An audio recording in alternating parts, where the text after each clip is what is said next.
Hey there.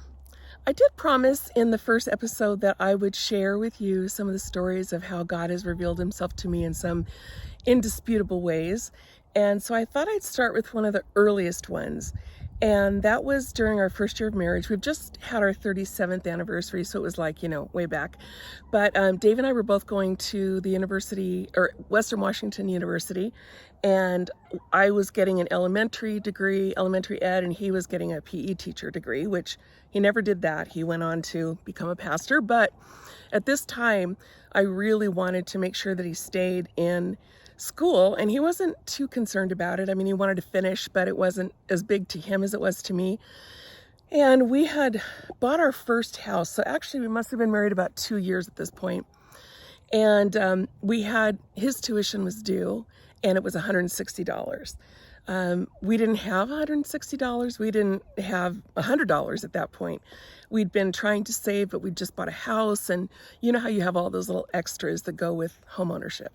So I was very concerned about it. It was a Monday, and actually the money was due the next day. It was due Tuesday, and if we didn't have it, he was going to have to sit out a quarter.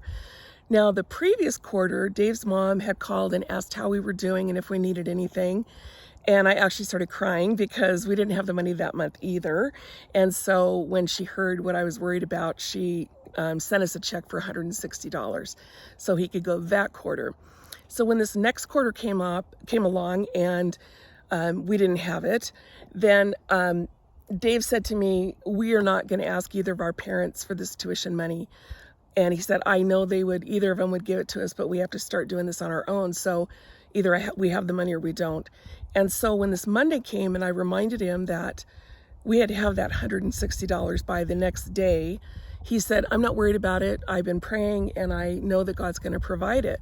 Well, I remember thinking to myself, I'm so embarrassed to say this, but I remember thinking, yes, prayer is good, but we need some action. So my solution was to go to the hall closet and start rummaging through all the coat pockets as though we had $160 in quarters in there. And of course we didn't.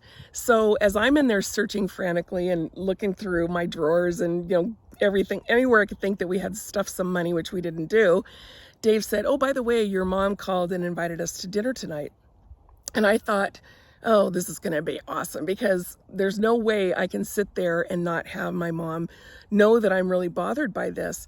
So we went. She was a great cook. We had dinner. She made dessert. We're sitting there and having coffee. And Dave is just so unconcerned about it that he's sitting there laughing with my mom and drinking coffee.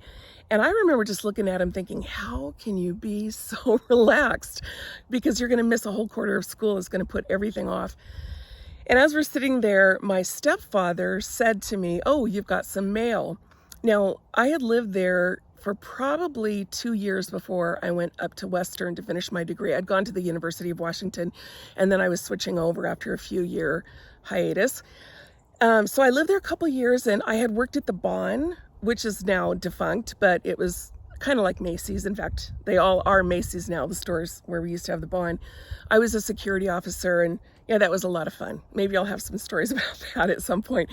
But I hadn't worked there in a year at least, maybe even 2, I'm trying to think. But he said, you have some mail. And I went through the pile. There was a pile, and it was a bunch of coupons and, flyers to stores and stuff. And right in the middle of that whole pile, there was an envelope from the Bon.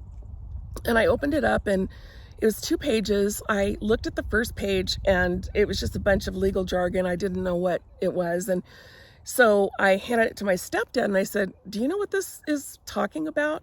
And he looked at it, and I still had the second page in my hand. He was looking at the first page, and he looked at it, and he goes, oh, it looks like at some point you had stock options at the Bon, and they've cashed you out.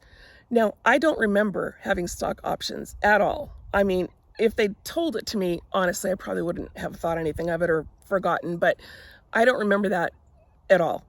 So I looked at him, and then I looked at the paper in my hand, and the first part of it was all, that jargon. But below there was a perforated check, and it was for $162. And it was the day before we had to have Dave's $160 tuition.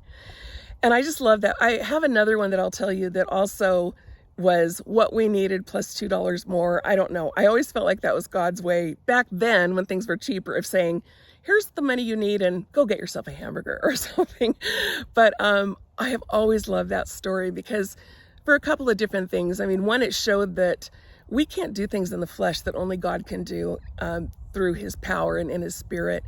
And it showed me that Dave's utter trust in the Lord and his just ability to give it to God and believe that the best was going to happen really was honored by God and that God provided for it.